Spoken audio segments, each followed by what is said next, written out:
میری آج کی اس نظم کا عنوان ہے خودداری۔ گر ہو سکے تو اوروں کو ترسانا چھوڑ دے، گر ہو سکے تو اوروں کو ترسانا چھوڑ دے، سلجھے ہوئے مسئلوں کو یوں الجھانا چھوڑ دے۔ گر ہو سکے تو اوروں کو ترسانا چھوڑ دے، سلجھے ہوئے مسئلوں کو یوں الجھانا چھوڑ دے،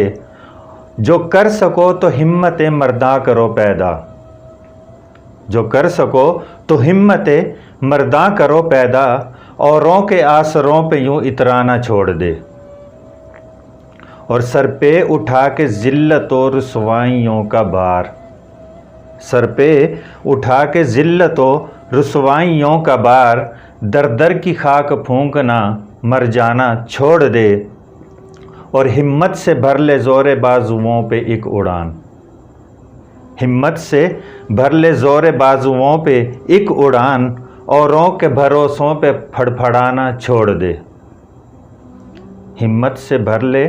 زور بازوؤں پہ ایک اڑان، اوروں کے بھروسے پہ پھڑ پھڑانا چھوڑ دے، اور خالق کے پاس ہے تیرے زخموں کا سب علاج، خالق کے پاس ہے تیرے زخموں کا سب علاج، سجدے میں گر کے مانگ لے شرمانا چھوڑ دے، اور آخری مقطع عرض ہے، خالد تیرا مقام ہے مسجود ملائک، خالد تیرا مقام ہے مسجود ملائک، خود کو در مخلوق پہ جھکانا چھوڑ دے، اگر ہو سکے تو اوروں کو ترسانا چھوڑ دے، سلجھے ہوئے مسئلوں کو یوں الجھانا چھوڑ دے۔